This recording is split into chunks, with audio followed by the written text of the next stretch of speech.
Our Union with God. By Albertus Magnus.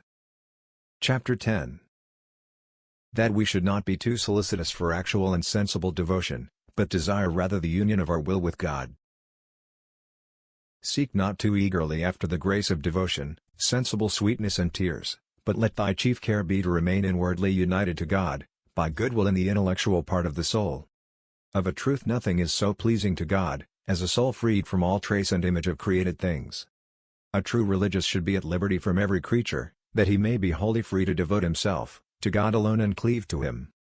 Deny thyself, therefore, that thou mayest follow Christ, thy Lord and God, who was truly poor, obedient, chaste, humble, and suffering, and whose life and death were a scandal to many, as the Gospel clearly shows. The soul, when separated from the body, troubles not as to what becomes of the shell it has abandoned. It may be burned, hanged, spoken evil of, and the soul is not afflicted by these outrages, but thinks only of eternity and of the one thing necessary, of which the Lord speaks in the Gospel. So shouldst thou regard thy body, as though the soul were already freed from it. Set ever before thine eyes the eternal life in God, which awaits thee, and think on that only good, of which the Lord said, "One thing is necessary."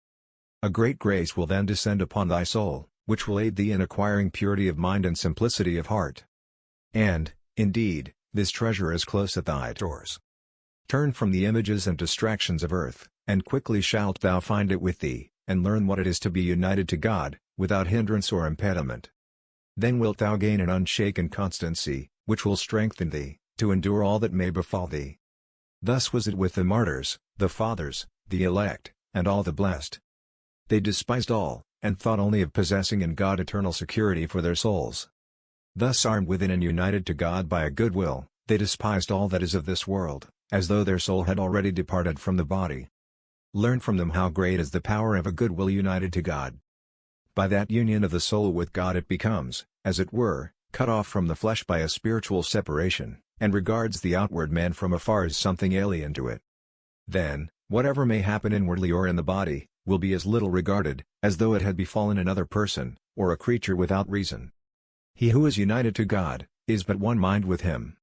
Out of regard, therefore, for His sovereign honor, never be so bold as to think or imagine in His presence, what thou wouldst blush, to hear or see before men. Thou oughtest, moreover, to raise all thy thoughts to God alone, and set Him before thine inward gaze, as though He alone existed. So wilt thou experience the sweetness of divine union, and even now, make a true beginning of the life to come. Thanks.